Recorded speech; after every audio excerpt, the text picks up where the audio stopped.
Okay, fine. Today we'll discuss about Khilafat movement. So what do you mean by Khilafat movement? Khilafat movement ಅಂದ್ರೆ ಏನು? ಇದು ಯಾಕೆ start ಆಯ್ತು India ಒಳಗೆ? ಇದೆಲ್ಲ ಡಿಸ್ಕಷನ್ ಮಾಡಿ. The chief cause of the Khilafat movement was the defeat of Turkey in the First World War. The harsh terms of Treaty of Sevres was felt by the Muslims as a great insult to them. ಏನಾಗಿತ್ತು ಅಂದ್ರೆ Turkey first world war ನಲ್ಲಿ Turkey ಏನಿರ್ತದ್ರಿ, Turkey ಸೋತೋಗ್ಬಿಡ್ತದೆ first world war. Okay, ಟರ್ಕಿಗೆ ಏನ್ ಮಾಡ್ತಾರ್ರಿ, ಯಾರು ಸೋಲ್ಸ್ತಾರ ಅಂದ್ರ ಬ್ರಿಟಿಷ್. ಓಕೆ, ಇಂಗ್ಲೆಂಡ್ ಏನ್ ಮಾಡ್ತಾರೆ, ಟರ್ಕಿಗೆ ಸೋಲ್ಸಾಕಿ ಅಲ್ಲಿ ಮುಸ್ಲಿಂ ಲೀಡರ್ ಇರ್ತಾರೆ ಇವ್ರು. ಓಕೆ, ಮುಸ್ಲಿಂ ಲೀಡರ್ ಇರ್ತಾರೆ, ಗ್ರೇಟ್ ಮುಸ್ಲಿಂ ಲೀಡರ್ ಇರ್ತಾರೆ. ಅವ್ರಿಗೆ ಏನಂತ ಕರೀತಾರೆ ಅಂದ್ರೆ ಕ್ಯಾಲಿಫ್. ದ ಗ್ರೇಟ್ ಮುಸ್ಲಿಂ ಲೀಡರ್ ಏನ್ ಕರೀತಾರೆ, ಕ್ಯಾಲಿಫ್. Whole movement, and the whole movement was based on the Muslim belief that the Caliph, the Sultan of Turkey, was the religious head of Muslim all over the world. ಅವಾಗಿನ ಟೈಮ್ನಾಗ ಏನ್ believe ಮಾಡ್ತಾರೆ ಎಲ್ಲಾ Muslims ಅಂದ್ರ, ಏನ್ Turkey ಒಳಗೇನ್ ಕ್ಯಾಲಿಫ್ ಅಂತ ಇದ್ರು, ಅವ್ರ ಖಲೀಫ್ ಕ್ಯಾಲಿಫ್ ಅಂತ ಕರಿತಾರೆ. ಓಕೆ, ಅವ್ರಿಗೆ ಕ್ಯಾಲಿಫ್ ಏನ್ ಇದ್ರು, ಅವ್ರಿಗೆ ಸುಲ್ತಾನ್ ಆಫ್ ಟರ್ಕಿಗೆ ಏನ್ ಕರೀತಾರೆ, ಕ್ಯಾಲಿಫ್ ಅಂತ ಕರೀತಾರೆ. ಆ ಸುಲ್ತಾನ್ ಆಫ್ ಟರ್ಕಿಗೆ ಏನ್ರಿ ಅಂತಂದ್ರ ಅವ್ರು ಎಲ್ಲಾ ಮುಸ್ಲಿಮರ್ದು ಲೀಡರ್ ಅಂತ ಬಿಲೀವ್ ಮಾಡ್ತಾರೆ ವರ್ಲ್ಡ್ ನಾಗ. ವರ್ಲ್ಡ್ ನಾಗ ಈಗ ಎಲ್ಲರೂ ಮುಸ್ಲಿಂ ಲೀಡರ್ ಯಾರು ಅಂದ್ರ ಕ್ಯಾಲಿಫ್. ಈಗ ಎಕ್ಸಾಂಪಲ್, ಈಗ ನಮ್ದು ಈಗ ನಿಮ್ದು ಯಾರ್ದಾರ ಹಿಂದೂಸ್ ಲೀಡರ್ ಯಾರ ಅಂತಂತ ವರ್ಲ್ಡ್ ನಾಗ ಅಂತಂದ್ರೆ ಎಕ್ಸಾಂಪಲ್ ಬೆಸ್ಟ್ ಯಾರು ಬರ್ತಾರೆ. ಈಗ ನಮ್ ಇಂಡಿಯಾದಾಗ ನಾವ್ ಒಂದ್ ಹಿಂದೂಸ್ ಲೀಡರ್ಸ್ ನೋಡ್ದೇವು ಅಂತಂದ್ರೆ ಈಗ ಬಾಬಾ ರಾಮದೇವ್ ಆಗ್ಲಿ ಅಥವಾ ಸಿದ್ಧಗಂಗಾ ಸ್ವಾಮೀಜಿ ಆಗ್ಲಿ, ಇವರೆಲ್ಲಾ ಹಿಂದೂ ಲೀಡರ್ಸ್ ಅಂತಂದ ಮಾಡ್ತಾರೆ. ಹಂಗ ಆ ಟೈಮಿಗೆ ಪೂರಾ ವರ್ಲ್ಡ್ ತುಂಬರಿ ಸುಲ್ತಾನ್ ಆಫ್ ಟರ್ಕಿಗೆ ಏನಂತ ಕರಿತಿದ್ರು, ಮುಸ್ಲಿಂ ಲೀಡರ್ ಅಂತ ಕರಿತಾರೆ. ಇವ್ರು ಮುಸ್ಲಿಂ ಲೀಡರ್ ಏನ್ ಮಾಡಿದ್ರು, ಸುಲ್ತಾನ್ ಆಫ್ ಟರ್ಕಿಗೆ ಏನ್ ಮಾಡಿದ್ರು ಅಂದ್ರ, ಇಂಗ್ಲೆಂಡ್ ದವ್ರು ಸೋಲ್ಸಾಕಿ ಒಂದ್ ಬ್ಯಾಡ್ ಟ್ರೀಟಿ ಸೈನ್ ಮಾಡಿದ್ರು ಅವ್ರ ಸಂಗ. ಆ ಟ್ರೀಟಿ ಒಳಗೆ ಏನಿತ್ರಿ, ಅವ್ರ ಶರಣ್ ಆಗ್ಬೇಕು. ಇನ್ಸಲ್ಟ್ ಆಯ್ತವ್ರಿಗೆ ಭಾಳ. ಮುಸ್ಲಿಂ ಲೀಡರಿಗೆ ಹಿಡಿದಿನ ಕಡಿಮೆ, ಮುಸ್ಲಿಂ ಲೀಡರಿಗೆ ಸೋಲ್ಸಾಕಿನ ಕಡಿಮೆ ಏನಾಯ್ತು, ಪೂರಾ ಮುಸ್ಲಿಂ ಜನರೇಷನ್, ಪೂರಾ ಮುಸ್ಲಿಂದ ಎಲ್ಲಾ ಮುಸ್ಲಿಂ ಎಲ್ಲ all over the world Muslim people ಏನಿತ್ತು ಹರ್ಟ್ ಆಯ್ತು. ದ ಮುಸ್ಲಿಮ್ಸ್ ಇನ್ ಇಂಡಿಯಾ ಪೂರಾ ಆಲ್ ಓವರ್ ದ ವರ್ಲ್ಡ್ ಮುಸ್ಲಿಮ್ಸಿಗೆ ಹರ್ಟ್ ಆಗಿದ್ಮೇಲೆ ಇಂಡಿಯಾದಾಗ ಮುಸ್ಲಿಮ್ಸಿಗೆ ಹರ್ಟ್ ಆಯ್ತು. Okay, so the Muslims in India were upset over the British attitude against Turkey and launched the Khilafat movement.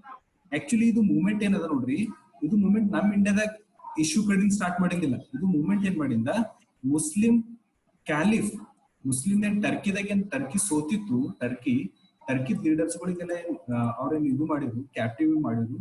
ಅದ್ರ ಕಡಿಮೆ ನಮ್ ಇಂಡಿಯಾದಾಗ ಸಿಟ್ಟು ಬಂತ್ರಿ ಎಲ್ಲಾ ಮುಸ್ಲಿಮ್ಸ್ರಿಗೆ. ಅಂದ್ರೆ ನಮ್ ಲೀಡರ್ಸಿಗೆ, ನಮ್ ಮುಸ್ಲಿಂ ಗ್ರೇಟ್ ಲೀಡರ್ಸಿಗೆಲ್ಲ ಬ್ರಿಟಿಷರು ಈ ರೀತಿ ಮಾಡ್ಲತ್ತಾರ ಅಂತ ಬೇರೆ ಬೇರೆ ಕಂಟ್ರಿಗಳದಾಗ ಎಲ್ಲ ಅದ್ರ ಖಿಲಾಫ್ ಏನಾಗ್ಲತ್ತಿತ್ತು, ಒಂದ್ ಸಿಟ್ಟು ಬಂದು ಎಲ್ಲಾ ಜನ ಏನ್ ಮಾಡ್ತಿರು, ಒಂದ್ ಟೈಪ್ ಆಫ್ ಮೂವ್ಮೆಂಟ್ ಸ್ಟಾರ್ಟ್ ಮಾಡಿದ್ರು. ಅದ್ರಾಗಿ ಒಂದ್ ಬ್ರಾಂಚ್ ಮೂವ್ಮೆಂಟ್ ಏನು ಇಂಡಿಯಾದಾಗಿ ಸ್ಟಾರ್ಟ್ ಆಗಿತ್ತು. ಅದ್ರ ಹೆಸರು ಏನ್ ಕೊಟ್ರು ಅಂದ್ರ ಖಿಲಾಫತ್ ಮೂವ್ಮೆಂಟ್. ಖಿಲಾಫತ್ ಮೂವ್ಮೆಂಟ್ ಯಾಕೆ ಆಗಿತ್ತು ಅಂದ್ರ, ಬಿಕಾಸ್ ಆಫ್ ದ ಟರ್ಕಿ ಏನಾಗಿತ್ತು, ಬ್ರಿಟಿಷರ್ ಅಪೋಸಿಟ್ ಸೋತಿತ್ತು. ಯಾಕಂದ್ರೆ ನಮ್ ಇಂಡಿಯಾದಾಗ ಬ್ರಿಟಿಷರ್ ಇದ್ರು ಥೋಡೆ ಮಂದಿ. ಈಗ ಅವ್ರಿಗೆ ಹೇಳ್ಬೇಕಲ್ಲ ಕಿ ಟರ್ಕಿದಾಗ ನೀವೆಲ್ಲ ಬಹಳ ಇಲ್ಲಿಗಲ್ ಆಗಿ ನಾವು ಟರ್ಕಿ ಲೀಡರಿಗೆ ಸೋಲ್ಸಾಕಿರಿ, ನೀವು ಇಲ್ಲಿಗಲ್ ಆಗಿ ಅಕ್ಯುಪೈ ಮಾಡಿರಿ ಟರ್ಕಿಗೆ, ನೀವೆಲ್ಲಾ ಮುಸ್ಲಿಮ್ಸಿಗೆ ಇನ್ಸಲ್ಟ್ ಮಾಡಿರಿ ಅಂತ ನಮ್ ಇಂಡಿಯಾದಾಗ ಏನ್ ಮಾಡಿದ್ರಿ, ಬ್ರಿಟಿಷ್ ಅಪೋಸಿಟ್ ಏನಿತ್ತು ಒಂದು ಮೂವ್ಮೆಂಟ್ ಲಾಂಚ್ ಮಾಡಿದ್ರು. ಆ ಮೂವ್ಮೆಂಟ್ ಹೆಸರೇನು, ಖಿಲಾಫತ್ ಮೂವ್ಮೆಂಟ್. ಅದ್ರ ಮೇನ್ ಲೀಡರ್ಸ್ ಯಾರಿದ್ರು ಅಂದ್ರ Maulana Abul Kalam Azad, M.A. Ansari, Saifuddin Kichlu, and Ali brothers were the prominent leaders of this movement. ಯಾರಿದ್ರಿ ಇವೆಲ್ಲ ಇಂಪಾರ್ಟೆಂಟ್ ಆಗಿ ಸ್ವಲ್ಪ ನೆನಪಿಟ್ಕೋಬೇಕು. Maulana Abul Kalam Azad, M.A. Ansari, Saifuddin Kichlu, and Ali brothers were the prominent leaders. ಇವರೆಲ್ಲ ಲೀಡರ್ಸ್ ಇದ್ರಿ Khilafat movement. Khilafat committee had been formed on October 19 and 1919. The whole country had observed the Khilafat day. ಅವ್ರ ಏನ್ ಮಾಡಿದ್ರು, ಒಂದು ಖಿಲಾಫತ್ ಕಮಿಟಿ ಆರ್ಗನೈಸ್ ಮಾಡಿದ್ರು. ಯಾರು ಎಲ್ಲಾ Muslims ಕಲ್ತಿ ಒಂದು ಖಿಲಾಫತ್ ಕಮಿಟಿ ಸ್ಟಾರ್ಟ್ ಮಾಡಿದ್ರು. ಯಾವಾಗ 19th October 1990. ಅವಾಗ ಪೂರಾ ಕಂಟ್ರಿ ಎಲ್ಲ ಅದಕ್ಕೆ ಏನ್ ಮಾಡಿದ್ರಿ, 19th October ಖಿಲಾಫತ್ ಡೇ ಅಂತಂತ ಅವ್ರೆಲ್ಲ ಏನ್ ಮಾಡಿದ್ರು, ಅದಕ್ಕೆ ಆಚರಣೆ ಮಾಡಿದ್ರು. On 23rd November, a joint conference of Hindus and Muslims had also been held under the chairmanship of Gandhiji. ಈ ಗಾಂಧೀಜಿಗೆ ಏನೈತ್ರಿ ಒಂದ್ ಐಡಿಯಾ, ಈ ಕಡೆ ಮುಸ್ಲಿಮ್ಸ್ ಏನ್ ಮಾಡ್ಯಾರ, ಡಿವೈಡ್ ಆಗಿರು. ಓಕೆ, ಮುಸ್ಲಿಮ್ಸ್ ಹಿಂದೂಸ್ ಎಲ್ಲ ಡಿವೈಡ್ ಮಾಡಿಕ್ಕಿವ್ರಿ. ಯಾವಾಗ ಮುಸ್ಲಿಮ್ಸ್ ಅಂಡ್ ಹಿಂದೂಸ್ ಯಾವಾಗ ಡಿವೈಡ್ ಮಾಡಿದ್ರಿ, ಬೆಂಗಾಲ್ ಡಿವಿಷನ್ ಟೈಮ್ನಾಗ ಮುಸ್ಲಿಮ್ಸ್ ಹಿಂದೂಗೆ ಡಿವೈಡ್ ಮಾಡಿದ್ರು. ಬಟ್ ಗಾಂಧೀಜಿಗೆ ಏನ್ ಬಂತು, ಒಂದ್ ಐಡಿಯಾ ಬಂತು ಕಿ ಆ ಕಡೆ ಖಿಲಾಫತ್ ಮೂವ್ಮೆಂಟ್ ಸ್ಟಾರ್ಟ್ ಮಾಡ್ಯಾರ ಮುಸ್ಲಿಮ್ಸ್, ಈ ಕಡೆ ಹಿಂದೂಸ್ ಬಿ ಏನ್ ಮಾಡ್ಯಾರ ನಾನ್ ಕೋಆಪರೇಷನ್ ಮೂವ್ಮೆಂಟ್ ಸ್ಟಾರ್ಟ್ ಮಾಡ್ಯಾರ. ಸೊ ಇವೆರಡಕ್ಕನ್ನ ಮರ್ಜ್ ಮಾಡ್ಬೇಕಿತ್ತು ಅಂದ್ರೆ ಇವ್ರಿಬ್ಬರಿಗೆ ಏನ್ ಮಾಡ್ಬೇಕು, ಇವೆರಡು ಮೂವ್ಮೆಂಟ್ ಗಳನ್ನ ಲಾಂಚ್ ಮಾಡ್ಬೇಕು. ಖಿಲಾಫತ್ ಮೂವ್ಮೆಂಟ್ ಆಗ ನಾವು ಹೆಲ್ಪ್ ಮಾಡ್ಬೇಕು ಅಂತ ಗಾಂಧೀಜಿ ಮುಂದ್ ಬಂದ್ರು. ಅವಾಗ ಗಾಂಧೀಜಿ ಏನ್ ಹೇಳಿದ್ರು, ಹಿಂದೂ ಮತ್ತು ಮುಸ್ಲಿಂ ಇಬ್ಬರಿಗೆ ಕಂಬೈನ್ ಮಾಡಿ ಒಂದು ಕಾನ್ಫರೆನ್ಸ್ ಕರೆದ್ರು Gandhiji. Hindu Muslim joint conference ಕರೆದ್ರು. ಹಿಂದೂ ಮುಸ್ಲಿಂ ಜಾಯಿಂಟ್ ಕಾನ್ಫರೆನ್ಸ್ ಒಳಗೆ ಏನ್ ಡಿಸೈಡ್ ಮಾಡಿದ್ರು ಅಂದ್ರ, Mahatma Gandhi was particularly interested in bringing Hindus and Muslims together to achieve the country's independence. Gandhiji main intention ಏನಿತ್ತು, ಹಿಂದೂ ಮುಸ್ಲಿಮ್ಸ್ ಒಂದ್ ಮಾಡ್ಬೇಕು, ಒಂದ್ ಮಾಡಿ ನಮ್ ಇಂಡಿಯಾದ ಇಂಡಿಪೆಂಡೆನ್ಸ್ ತಗೋಬೇಕು. ಹಿಂದೂ ಮುಸ್ಲಿಮ್ಸ್ ಒಂದ್ ಆದ್ರ ನಮ್ಗೆ ಬಹಳ ಜಲ್ದಿ ಸ್ವಾತಂತ್ರ್ಯ ಸಿಕ್ಕು. ನಾವು ಯಾವಾಗ ಹಿಂದೂ ಮುಸ್ಲಿಮ್ಸ್ ನಾವು ಇಂಟರ್ನಲಿ ಫೈಟ್ ಮಾಡ್ತೇವೆ, ಅವಾಗ third party like British people will get advantage from our fightings. So ಅದ್ರ ಕಡೆಯಿಂದ ಏನ್ ಮಾಡಿದ್ರು ಅಂದ್ರೆ ಗಾಂಧೀಜಿ ಹಿಂದೂ ಮುಸ್ಲಿಮ್ಸ್ ಇಬ್ಬರಿಗೂ ಒಂದ್ ಮಾಡಿ ನಾವೇನ್ ಮಾಡಿದ್ವಿ, ಇಂಡಿಪೆಂಡೆನ್ಸ್ ತಗೊಂಬರಿ ಅಂತ ಏನ್ ಮಾಡಿದ್ರು, ಖಿಲಾಫತ್ ಮೂವ್ಮೆಂಟ್ ಸಪೋರ್ಟ್ ಮಾಡಕ್ ಹೋಗ್ತೀವಿ. Subsequently, the Khilafat movement merged with a non-cooperation movement launched by Mahatma Gandhi in 1920. Mahatma Gandhi ಏನ್ ಮಾಡಿದ್ರಿ, ಯಾವ್ದು ಮೂವ್ಮೆಂಟ್ ಸ್ಟಾರ್ಟ್ ಮಾಡಿದ್ರು, ನಾನ್ ಕೋಆಪರೇಷನ್ ಮೂವ್ಮೆಂಟ್. ಮಹಾತ್ಮ ಗಾಂಧಿ ನಾನ್ ಕೋಆಪರೇಷನ್ ಮೂವ್ಮೆಂಟ್ ಸ್ಟಾರ್ಟ್ ಮಾಡಿದ್ರು. ಈ ಕಡೆ ಮುಸ್ಲಿಮ್ಸ್ ಏನ್ ಮಾಡಿದ್ರು, ಖಿಲಾಫತ್ ಮೂವ್ಮೆಂಟ್ ಸ್ಟಾರ್ಟ್ ಮಾಡಿದ್ರು. ಇವು ಖಿಲಾಫತ್ ಮೂವ್ಮೆಂಟ್ ನಾನ್ ಕೋಆಪರೇಷನ್ ಮೂವ್ಮೆಂಟ್ ಲಾಸ್ಟಿಗೆ ಏನದು ಒಂದಾಗಿ ಎರಡು ಮರ್ಜ್ ಮಾಡಿರ್ತೀವಿ ನಾವು ಆಮೇಲೆ. ಸೊ ಹಂಗಾಗಿ ಅದಕ್ಕೆ ಬಹಳ ಸ್ಟ್ರೆಂತ್ ಸಿಗುತ್ತೆ, ಅದಕ್ಕೆ ನಾನ್ ಕೋಆಪರೇಷನ್ ಮೂವ್ಮೆಂಟ್. ನಾನ್ ಕೋಆಪರೇಷನ್ ನೋಡ್ರಿ, ಖಿಲಾಫತ್ ಮೂವ್ಮೆಂಟ್ ಯಾಕೆ ಸ್ಟಾರ್ಟಿಂಗ್ ಇದೆ 1919. ಫಸ್ಟ್ ಖಿಲಾಫತ್ ಮೂವ್ಮೆಂಟ್ ಬಂತು, ಆಮೇಲೆ ಗಾಂಧೀಜಿ ಅಡ್ವಾಂಟೇಜ್ ತಿಳ್ಕೊತರು ಗಾಂಧೀಜಿ ಖಿಲಾಫತ್ ಮೂವ್ಮೆಂಟ್ ಇವ್ರು ಸ್ಟಾರ್ಟ್ ಮಾಡಿದ್ರೆ ನಾವು ಒಂದು ನಾನ್ ಕೋಆಪರೇಷನ್ ಮೂವ್ಮೆಂಟ್ ಸ್ಟಾರ್ಟ್ ಮಾಡಿ ಎರಡು ಕವಿ ಮರ್ಜ್ ಮಾಡಿದ್ದು ಅಂತ ಹಿಂದೂ ಮುಸ್ಲಿಂ ಇಬ್ಬರು ಒಂದೈತಾರ, ಅವಾಗ ನಾವು ಬ್ರಿಟಿಷರಿಗೆ ಆರಾಮ್ಸೆ ಸೋಲಿಸಬಹುದು ಅಂತ ಒಂದು ಇದಿತ್ತು. ಸೊ ಅದ್ರ ಕಡೆಯಿಂದ ಏನ್ ಮಾಡಿದ್ರು, Gandhiji non cooperation movement start ಮಾಡಿದ್ರು in the year of 1920 to 1922. ಯಾವುದು ನಾನ್ ಕೋಆಪರೇಷನ್ ಅರ್ಥ ಏನು, ನಾವ್ ಏನ್ ಬಿ ಕೋಆಪರೇಟ್ ಮಾಡಲ್ಲೇವು, ಗೌರ್ಮೆಂಟ್ ಗೆ ಕೋಆಪರೇಟ್ ಮಾಡಲ್ಲೇವು, ನಾನ್ ಕೋಆಪರೇಷನ್ ಅಂತ. So Mahatma Gandhi announced his plan to begin non-cooperation movement with the government as a sequel of Rowlatt Act. ಯಾಕಂದ್ರೆ ರಾಲೆಟ್ act ಆಗಿತ್ತಲ್ಲ, ಎಷ್ಟೋ ಜನರಿಗೆ ಏನ್ ಮಾಡಿದ್ವಿ, ಮ್ಯಾಸಕರ್ ಮಾಡಿದ್ರು, ಜಲಿಯನ್ ವಾಲಾಬಾಗ್ ಆಗಿತ್ತು, ರಾಲೆಟ್ ಆಕ್ಟ್ ಆಗಿತ್ತು. ಇವೆರಡರದ್ದು ಇದ್ರ ಕಡೆದು ಏನ್ ಮಾಡಿದ್ರು, ಗಾಂಧೀಜಿ ಸಿಟ್ಟು ಬಂದು ಏನ್ ಮಾಡಿದ್ರು, ನಾನ್ ಕೋಆಪರೇಷನ್ ಮೂವ್ಮೆಂಟ್ ಸ್ಟಾರ್ಟ್ ಮಾಡಿದ್ರು. ಆ ನಾನ್ ಕೋಆಪರೇಷನ್ ಮೂವ್ಮೆಂಟ್ ಸ್ಟಾರ್ಟ್ ಮಾಡಿದಾಗ ಅದೇನೈತ್ರಿ, ಖಿಲಾಫತ್ ಮೂವ್ಮೆಂಟ್ ಸಂಘಟನೆ ಏನಾಯ್ತು, ಮರ್ಜ್ ಆಯ್ತು afterwards. So it was approved by Indian national Congress at Nagpur session in December 1920. Indian national Congress ಏನಂತ ಅದಕ್ಕೆ ಅಂತ ಸ್ಟಾರ್ಟಿಂಗ್ ಅವ್ರು ಒಲ್ ಅದಕ್ಕೆ ಆಕ್ಚುಲಿ ಬೇಡ, ನಾವು ಖಿಲಾಫತ್ ಮೂವ್ಮೆಂಟ್ ಮರ್ಜ್ ಆಗೋದ್ ಬೇಡ, ನಾನ್ ಕೋಆಪರೇಷನ್ ಮೂವ್ಮೆಂಟ್ ಬೇಡ ಅಂತಂದ್ರು. ಬಟ್ ಗಾಂಧೀಜಿ ಏನ್ ಮಾಡಿದ್ರು, ಆ ಕಡೆ ಖಿಲಾಫತ್ ಮೂವ್ಮೆಂಟ್ ನಡೆಯಲ್ಲ, ಯಾಕಂದ್ರೆ ನಾನ್ ಕೋಆಪರೇಷನ್ ಮೂವ್ಮೆಂಟ್ ಸ್ಟಾರ್ಟ್ ಮಾಡ್ತೇನೆ, ನಾನ್ ಕೋಆಪರೇಷನ್ ಮೂವ್ಮೆಂಟ್ ಸ್ಟಾರ್ಟ್ ಮಾಡಿದ್ರು.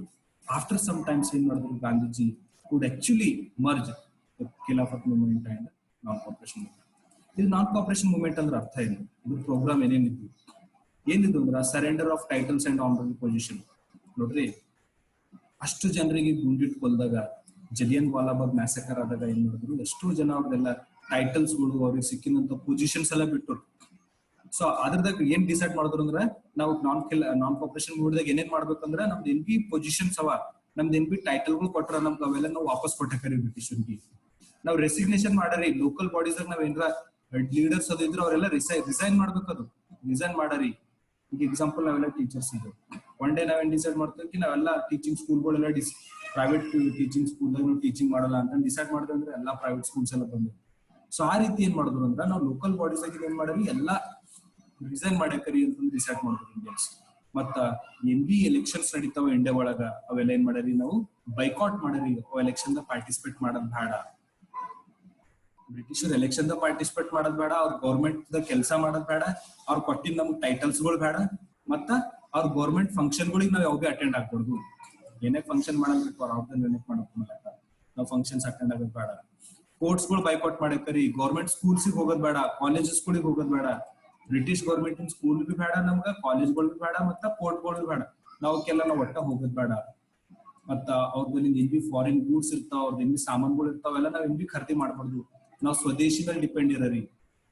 ಮತ್ತ ಎಸ್ಟಾಬ್ಲಿಷ್ಮೆಂಟ್ ಆಫ್ ನ್ಯಾಷನಲ್ ಸ್ಕೂಲ್ಸ್ ಮತ್ ಕಾಲೇಜಸ್, ಪ್ರೈವೇಟ್ ಪಂಚಾಯತ್ಸ್ ಮಾಡರಿ, ನಾವೇ ಹೊಸ ಸ್ಕೂಲ್ಗಳು ತೆಗಿರಿ, ನಾವೇ ಕಾಲೇಜ್ಗಳು ತೆಗಿರಿ, ನಾವೇ ಪಂಚಾಯತ್ಗಳು ರೆಡಿ ಮಾಡ್ಕೊಂಬ್ರಿ ಅಂತ ಡಿಸೈಡ್ ಮಾಡಿದ್ರಿ ಅವ್ರು.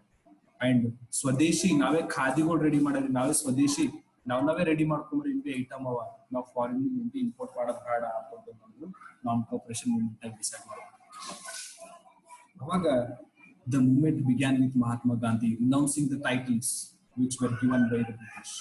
ಫಸ್ಟ್ ಗಾಂಧೀಜಿ ಏನ್ ಮಾಡಿದ್ರು, ಅವ್ರಿಗೆ ಕೊಟ್ಟಿನ ಟೈಟಲ್ ಗಳೆಲ್ಲ ಪಟ್ಟದ್ರು ವಾಪಸ್. ಗಾಂಧೀಜಿ ಕಾಳು ವಾಪಸ್. ಗಾಂಧೀಜಿ ಏನ್ ಮಾಡಿದ್ರು, ಭಾಳ ಆನರ್ಸ್ ಟೈಟಲ್ಸ್ ಎಲ್ಲ ಇದ್ವು, ಅವೆಲ್ಲ ಗಾಂಧೀಜಿ ವಾಪಸ್ ಕೊಟ್ಟಾಕ್ರು. ಅವ್ರಿಗೆ ನೋಡಿ ಅವ್ರದೆಲ್ಲ ಫಾಲೋವರ್ಸ್ ಎಲ್ಲ, ಅವ್ರದೆಲ್ಲ ಟೈಟಲ್ಸ್ ಪೋಸ್ಟ್ ಎಲ್ಲ ರಿಸೈನ್ ಮಾಡಿದ್ರು. ಮತ್ತ ಸ್ಟೂಡೆಂಟ್ಸ್ ಎಲ್ಲ ಏನ್ ಮಾಡಿದ್ರು, ಗೌರ್ಮೆಂಟ್ ಎಜುಕೇಶನಲ್ ಇನ್ಸ್ಟಿಟ್ಯೂಷನ್ ಎಲ್ಲ ಬಿಟ್ರು. ನಾವು ಸ್ಕೂಲ್ಗಳಿಗೆ ಹೋಗಲ್ಲ, ಸ್ಕೂಲ್ ಬೇಡ ನಮಗೆ, ಕಾಲೇಜ್ ಬೇಡ. ನಾವೇನ್ ಮಾಡ್ರಿ, ನಾವು ಸ್ಕೂಲ್ ಕಾಲೇಜ್ಗಳು ಎಸ್ಟಾಬ್ಲಿಷ್ ಮಾಡ್ರಿ, ನಾವು ನಿಮ್ ಸ್ಕೂಲಿಗೆ ಬರ್ತೇವೆ ಅಂತ ಡಿಸೈಡ್ ಮಾಡಿದ್ರು ಎಲ್ಲ ಸ್ಟೂಡೆಂಟ್ಸ್ ಎಲ್ಲ. ಅವಾಗ ಏನಾಯ್ತು ಅಂದ್ರ ನ್ಯಾಷನಲ್ ಸ್ಕೂಲ್ ರೆಡಿ ಆದ್ರಿ, ನಮ್ ಇಂಡಿಯನ್ಸ್ ಓಪನ್ ಮಾಡಿದ್ರು. ಕಾಶಿ ವಿದ್ಯಾಪೀಠ ಅಂತ, ಮತ್ತ ಬಿಹಾರ್ ವಿದ್ಯಾಪೀಠ, ಮತ್ತ ಜಾಮಿಯಾ ಮಿಲಿಯಾ ಇಸ್ಲಾಮಿಯಾ, ಇವೆಲ್ಲ ಎಸ್ಟಾಬ್ಲಿಷ್ ಮಾಡಿದ್ರು ಇಂಡಿಯಾದ. ಯಾರು ಇಂಡಿಯನ್ಸ್ ಏನೇನ್ ಎಸ್ಟಾಬ್ಲಿಷ್ ಮಾಡಿದ್ರು, ಕಾಶಿ ವಿದ್ಯಾಪೀಠ, ಬಿಹಾರ್ ವಿದ್ಯಾಪೀಠ ಮತ್ ಜಾಮಿಯಾ ಮಿಲಿಯಾ ಇಸ್ಲಾಮಿಯಾ, ಇವೆಲ್ಲ ಯಾವಾಗ ಎಸ್ಟಾಬ್ಲಿಷ್ ಆಗಿರ್ನವ, ಅವಾಗಿನ ಟೈಮ್ ನಾನ್ ಕೋಪರೇಷನ್ ಮೂವ್ಮೆಂಟ್ ಆಗೋ ಟೈಮಿಗೆ ಎಸ್ಟಾಬ್ಲಿಷ್ ಆಗಿರ್ನವ. ಯಾಕಂದ್ರೆ ಬ್ರಿಟಿಷ್ ಗೌರ್ಮೆಂಟ್ ನಮ್ಗೆ ಎಲ್ಲಿ ಸ್ಕೂಲ್ ಬೇಡ, ಕಾಲೇಜಸ್ ಬೇಡ ಅಂತ ಡಿಸೈಡ್ ಮಾಡಿದ್ರು. ಮತ್ತ all the prominent leaders of country gave the lucrative legal practices. Legislature were boycotted.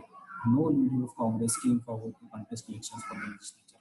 ಅವ್ರು ಯಾರು ಬಿ ವಕೀಲರು ಇರ್ತಾರ, ಅವ್ರದೆಲ್ಲ ಪ್ರಾಕ್ಟೀಸ್ಗಳು ಬಿಟ್ಬಿಟ್ಟು ಲೀಡರ್ಸ್, ದೊಡ್ಡ ಲೀಡರ್ಸ್ ಎಲ್ಲ ಏನ್ ಮಾಡ್ತಾರ್ರಿ, ಕೋರ್ಟ್ಗಳಿಗೆ ಹೋಗೋದ್ ಬಂದ್ ಮಾಡಿದ್ರು. ಮತ್ತ ಯಾರು ಬಿ ಕಾಂಗ್ರೆಸ್ ದವರು ಏನ್ ಮಾಡಿದ, ಎಲೆಕ್ಷನ್ ನಾಗ ಹೋಗಿ ಪಾರ್ಟಿಸಿಪೇಷನ್ ಮಾಡಿ ಎಲೆಕ್ಷನ್ಗಳು ಬೈಕಾಟ್ ಮಾಡಿದ್ರು, ಸ್ಕೂಲ್ಗಳು ಬೈಕಾಟ್ ಮಾಡಿದ್ರು, ಕೋರ್ಟ್ಗಳು ಬೈಕಾಟ್ ಮಾಡಿದ್ರು. ಗಾಂಧೀಜಿ ಆನರ್ಸ್ ಪೊಸಿಷನ್ಸ್ ಎಲ್ಲಾ ಬಿಟ್ಬಿಟ್ಟು ಹಿಂಗಾಗಿ ನಾನ್ ಕೋಪರೇಷನ್ ಮೂವ್ಮೆಂಟ್ ಸಕ್ಸಸ್ ಆಗ್ಲಕ್ ಚಾಲು ಆಯ್ತು. ಅವಾಗ ನೋಡ್ರಿ, in 1921 mass demonstrations were held against the Prince Wales during his tour of India. The government restored to strong massacre of representation in state. ಅವಾಗ ಒಬ್ಬ ಕಿಂಗ್ ಬರ್ತಾ ಇರ್ತಾನೆ, ಇಲ್ಲಿಗೆ ಪ್ರಿನ್ಸ್ ಬರ್ತಾ ಇರ್ತಾನೆ, ಇಲ್ಲಿಗೆ ಇಂಡಿಯಾಕ್. ಅವ ಇಂಡಿಯಾದ ಪ್ರಿನ್ಸ್ ಇಂಡಿಯಾಕ್ ಬರಪರ ಏನ್ ಮಾಡಿದ್ರು, ನಮ್ ಇಂಡಿಯನ್ ಮಂದಿ ಎಲ್ಲ ಹೋಗಿ ಅಪೋಸ್ ಮಾಡಿದ್ರು, ಯಾವ ಪ್ರಿನ್ಸ್ ಏನ್ ನಮ್ ಇಂಡಿಯಾಕ್ ಬರ್ಬೇಡ. ಅವಾಗ ಅವ್ನಿಗೆ ತಿಳಿತು ಇಂಡಿಯಾದಾಗ ಈ ಟೈಪ್ ಎಲ್ಲ ಅಪೋಸಿಷನ್ ಅದ, ಬ್ರಿಟಿಷರ್ ಅಪೋಸಿಟ್ ಅಂತೆಲ್ಲ ಗೊತ್ತಿಲ್ಲ. Okay, the Congress and Khilafat Committee were proclaimed as illegal at the several places, and bonfires of foreign clothes were organized. The message of Swadeshi spread every day. Most of households took wedding clothes with the help of charkas. ಅವಾಗ ಏನ್ ಮಾಡ್ತು government, ಇವೆಲ್ಲ Indians ಈ ರೀತಿ ಮಾಡತ್ತಾರಂತ suppress ಮಾಡಕ್ ಭಾಳ try ಮಾಡಿದ್ರು. ನಮ್ ಇಂಡಿಯನ್ಸ್ ಹೊಡೆದ್ ಮಾಡತ್ರು, ಜೈಲ್ನಾಗ ಹಾಕ್ಲತ್ರು, ಇವೆಲ್ಲ ಕ್ರೈಮ್ ಹೆಚ್ಚಾಗ್ಲತ್ತು ನಮ್ ಇಂಡಿಯನ್ಸ್ ಅಪೋಸಿಟ್. ಅವಾಗ ಖಿಲಾಫತ್ ಕಮಿಟಿ ಮತ್ತ ನ್ಯಾಷನಲ್ ಕಾಂಗ್ರೆಸ್ ಏನ್ ಮಾಡಿದ್ರು, ಒಂದು ಇಲ್ಲೀಗಲ್ ಅಂತ ಪ್ರೊಕ್ಲೇಮ್ ಮಾಡಿದ್ರು. ಇಲ್ಲೀಗಲ್ ಅವ ಎರಡು ನಾವು ಲೀಗಲ್ ಅಂತ ನಂಬಲೇವು ಅಂತ ಇಲ್ಲೀಗಲ್ ಅಂತ ಘೋಷಣೆ ಮಾಡಿದ್ರು. ಮತ್ತ ಎಲ್ಲಾ ಕಡೆ ಏನಿತ್ತು ಸ್ವದೇಶಿ ಎಂಬುದು ಸ್ಪ್ರೆಡ್ ಆಯ್ತು. ಎಲ್ಲರೂ ಸ್ವದೇಶಿ ಚರ್ಕಗಳು ತಕೊಂಡ್ ಮನೆಗೆ ಅರ್ಬಿಗಳು ಹೊಡ್ಕೊಳತ್ರು, ಮನೆಗೆ ರೆಡಿ ಮಾಡತ್ರು ಕ್ಲೋತ್ಸ್ ಎಲ್ಲ. ಫಾರಿನ್ ಗೂಡ್ಸ್ ಗಳು ಯೂಸ್ ಮಾಡ್ಲಕ್ಕೆಲ್ಲ ಸ್ಟಾಪ್ ಆಯ್ತು. ಇದ್ರ ಸಿಗ್ನಿಫಿಕೆನ್ಸ್ ಏನದ? So what was the significance of this non cooperation movement? So it was a real mass movement with the participation of different sections of Indian society, such as peasants, workers, students, teachers, and women. The main beauty ಏನದ ಅಂತ ನಾನ್ cooperation movement, ಇದ್ರಾಗ ಎಲ್ಲರೇ participate ಮಾಡ್ಯಾರ. ಯಾರು? ರೈತರು participate ಮಾಡ್ಯಾರ, workers participate ಮಾಡ್ಯಾರ, student participate ಮಾಡ್ಯಾರ, teachers participate ಮಾಡ್ಯಾರ, ವುಮೆನ್ಸ್ ಪಾರ್ಟಿಸಿಪೇಟ್ ಮಾಡ್ಯಾರ. ಎಲ್ಲರೂ ಪಾರ್ಟಿಸಿಪೇಟ್ ಮಾಡ್ತಾರೆ ನಾನ್ ಕೋಪರೇಷನ್. ಇದು ಮಾಸ್ ಮೂವ್ಮೆಂಟ್ ಇತ್ತು, ಪೂರಾ ಇಂಡಿಯಾ ತುಂಬಾ ನಡೆದಿತ್ತು ನಾನ್ ಕೋಪರೇಷನ್ ಮೂವ್ಮೆಂಟ್ ಅಂದ್ರೆ. ಸುಮ್ಮನೆ ನಾರ್ತ್ ನಾಗೆ ನಡೆದಿಲ್ಲ ಅಥವಾ ಸೌತ್ ನಾಗೆ ನಡೆದಿಲ್ಲ. And it witness the spread of nationalism in the remote corners of India. ಎಲ್ಲಾ ಕಡೆ ದೇಶದ ಸಣ್ಣ ಸಣ್ಣ ಭಾಗಗಳಿಗೆಲ್ಲ ಏನಾಯ್ತ್ರಿ, ಒಂದು ಇಂಡಿಯಾದು ಒಂದು ದೇಶ ಪ್ರೇಮ, ದೇಶಭಕ್ತಿ ಎಂಬ ಸ್ಪ್ರೆಡ್ ಆಯ್ತು. And it also marked the height of a Hindu Muslim unity as a result of merger of Khilafat. Khilafat movement ಮತ್ತು ನಾನ್ ಕೋಪರೇಷನ್ ಮೂವ್ಮೆಂಟ್ ಎರಡು ಮರ್ಜ್ ಮಾಡಿದ ಕಡೆಂದು ಎಲ್ಲ ಏನಾಯ್ತು ಅಂದ್ರೆ ಒಂದು ದೊಡ್ಡದು ಒಂದ್ ಸಾಧನೆ ಆಯ್ತು. ಏನಂತ ಹಿಂದೂ ಮುಸ್ಲಿಂ ಇರ್ತೇವೆ ಒಂದೇ ಇದ್ದಲ್ಲ, ನೀವ್ ಡಿವೈಡ್ ಮಾಡಕ್ ಟ್ರೈ ಮಾಡಿದ್ವಿ, ಮತ್ ನಾವು ಒಂದೇ ಇರ್ತೇವೆ, ಮತ್ ನಿಮ್ ಅಪೋಸಿಟ್ ಆಯ್ತೇವೆ ಅಂತ Hindus and Muslims have proved that time that we all are one and we all are united ಅಂತ ಪ್ರೂವ್ ಮಾಡಿದ್ವಿ. And it demonstrated the willingness of ability of masses to endure hardships and sacrifices. ಇದ್ರಲ್ಲಿ ಏನ್ ಗೊತ್ತಾಯ್ತು ಅಂದ್ರ ಎಲ್ಲಾ ದೇಶ ಜನಗಳು ಏನಾರ ರೆಡಿ ಆರ, ನಾವು ನಮ್ ದೇಶ ಕಡೆಯಿಂದ ನಾವ್ ಏನ್ ಬಿ ಮಾಡ್ತೇವೆ, ಸ್ಯಾಕ್ರಿಫೈಸ್ ಮಾಡಕ್ ಕಡಿದ್ದೇವೆ, ನಾವು ಕಟ್ ತಿಂತೇವೆ, ನಾವು ಹುಡ್ಸ್ಕೋತೇವೆ, ಏನ್ ಬಿ ಮಾಡ್ತೇವೆ, ಬಟ್ ನಮ್ ಸ್ವಾತಂತ್ರ್ಯ ಬೇಕು ಅಂತ ಎಲ್ಲರಿಗೂ ಏನಾಯ್ತು ಒಂಥರ ದೇಶ ಪ್ರೇಮ ಬಂತು. ಸೊ ಇವೆರಡೇ ನಾವ್ ಏನ್ ನೋಡ್ಬೇಕಿತ್ತು ಅಂದ್ರ ಖಿಲಾಫತ್ ಮೂವ್ಮೆಂಟ್ ಮತ್ತ ನಾನ್ ಕೋಪರೇಷನ್ ಮೂವ್ಮೆಂಟ್ ಯಾಕೆ ಸ್ಟಾರ್ಟ್ ಆಯ್ತು ಅಂದ್ರ ಸ್ಪೆಷಲಿ ರಾಲೆಟ್ ಆಕ್ಟ್ ಮತ್ತ ಜಲಿಯನ್ ವಾಲಾಬಾಗ್ ಆಗಿನ ಕಡೆಯಿಂದ ನಾನ್ ಕೋಪರೇಷನ್ ಮೂವ್ಮೆಂಟ್ ಸ್ಟಾರ್ಟ್ ಮಾಡಿದ್ರು. ಖಿಲಾಫತ್ ಮೂವ್ಮೆಂಟ್ ಯಾಕಾಯ್ತು ಅಂದ್ರ ಟರ್ಕಿ ಒಳಗೆ ಏನೈತ್ರಿ ಫಸ್ಟ್ ವರ್ಲ್ಡ್ ವಾರ್ ಟೈಮ್ನಾಗ ಟರ್ಕಿಗೆ ಏನಾಯ್ತದ ಸೋತ್ ಟರ್ಕಿ ಸೋತ್ ಹೋದಾಗ ಅವಾಗ ಬ್ರಿಟಿಷರು ಸೋಲ್ಸಿನ ಕಡೆಯಿಂದ ನಮ್ಮ ಇಂಡಿಯಾದಾಗ ನಮ್ಮ ಮುಸ್ಲಿಮ್ಸ್ ಎಲ್ಲ ಏನೈತಾರ ವಿರುದ್ಧ ಇರ್ತಾರ. ಇವಾಗ ಖಿಲಾಫತ್ ಮೂವ್ಮೆಂಟ್ ಚಾಲು ಮಾಡ್ತಾರೆ. ಗಾಂಧೀಜಿ ಬಂದು ಖಿಲಾಫತ್ ಮೂವ್ಮೆಂಟ್ ಮತ್ತು ನಾನ್ ಕೋಪರೇಷನ್ ಮೂವ್ಮೆಂಟ್ ಎರಡಕ್ಕ ಮರ್ಜ್ ಮಾಡಿ ಹಿಂದೂ ಮುಸ್ಲಿಂ ಯುನೈಟ್ ಮಾಡ್ತಾರೆ. ಹಿಂದೂ ಮುಸ್ಲಿಂ ಯುನೈಟ್ ಮಾಡಿ ಏನ್ ಮಾಡ್ತಾರೆ, ಒಂದು ಸಿಂಬಲ್ ರೆಪ್ರೆಸೆಂಟ್ ಮಾಡ್ತಾರೆ ಕಿ ನಾವು ಹಿಂದೂಸ್ ಅಂಡ್ ಮುಸ್ಲಿಮ್ಸ್ ಒಂದಿದ್ದೆವು, ನಾವ್ ಯಾವಾಗಾದ್ರೂ ಒಂದೇ ಇರ್ತೇವೆ, ಮತ್ ನಾವೇನ್ ಮಾಡ್ತೇವೆ ಬ್ರಿಟಿಷ್ ಅಪೋಸಿಟ್ ಆಯ್ತೇವೆ ಅಂತ ಪ್ರೂವ್ ಮಾಡ್ತೀವಿ. ನಾವು ನಾನ್ ಕೋಪರೇಷನ್ ಮೂವ್ಮೆಂಟ್ ಏನೇನ್ ಬೈಕಾಟ್ ಮಾಡಬೇಕು ಅಂತ ನಾವು ನೋಡಿದಾಗ ನಾನ್ ಕೋಪರೇಷನ್ ಮೂವ್ಮೆಂಟ್ ಏನೇನ್ ಬೈಕಾಟ್ ಮಾಡ್ಬೇಕು ಅಂತ ಡಿಸೈಡ್ ಮಾಡಿದ್ರು. ನಾವು ಪೊಸಿಷನ್ಗಳು ಬಿಡರಿ, ಎಲೆಕ್ಷನ್ಸ್ಗಳು ಬಿಡರಿ, ಲೋಕಲ್ ಬಾಡೀಸ್ಗಳು ಬಿಡರಿ, ಸ್ಕೂಲ್ ಬಿಡರಿ, ಕಾಲೇಜಸ್ ಬಿಡರಿ, ಮತ್ತ ನಾವು ಸ್ವದೇಶಿ ಮೇಲೆ ಡಿಪೆಂಡ್ ಆಗರಿ. ಈಗ ನೋಡು ನಿನ್ನೇನಾಯ್ತು, ಒಂದು ಗುಡ್ ನ್ಯೂಸ್ ಏನೈತ್ರಿ ಹೇಳ್ಬೋದ, 59 ಚೈನಾದ ಆ್ಯಪ್ಗಳು ಏನಾದ್ರು ಬ್ಯಾನ್ ಆಗಿದೆ. ಕರೆಕ್ಟಾ? ಗೊತ್ತಲ್ಲ ನ್ಯೂಸ್ ಏನು?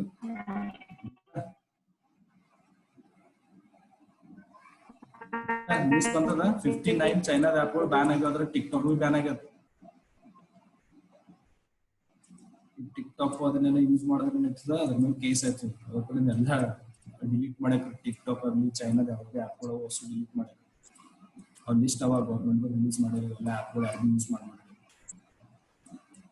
ಸೊ ಆ ರೀತಿ ನಾವ್ ಯಾಕೆ ಬೈಕೌಟ್ ಮಾಡ್ತೇವೆ ಹೇಳ್ರಿ? ಚೈನಾದ ಯಾವ್ದು ರೂಲ್ಸ್, ಚೈನಾದ ಯಾವ್ದು ಆ್ಯಪ್ಸ್ ಯಾಕೆ ಬೈಕೌಟ್ ಮಾಡ್ತೇವೆ ಹೇಳ್ಬೋದಾ ಅಂಜಲಿ?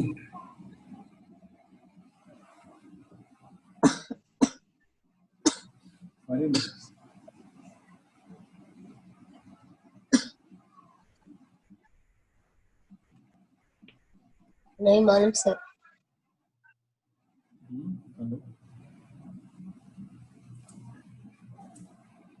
ಕೇಳಿಸ್ತದ ಅಂಜಲಿ?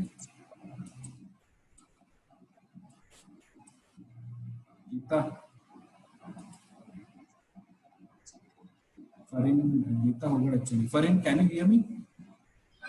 No sir. सुनाई नहीं दे रहा? थोड़ा आ रहा, थोड़ा नहीं. ऐसा क्या है? करेक्ट साउंड नहीं आ रहा, कैमरा साउंड नहीं आ रहा? हाँ नहीं आ रहा सर, क्लियर सुनाई नहीं दे रहा. हाँ एक मिनट.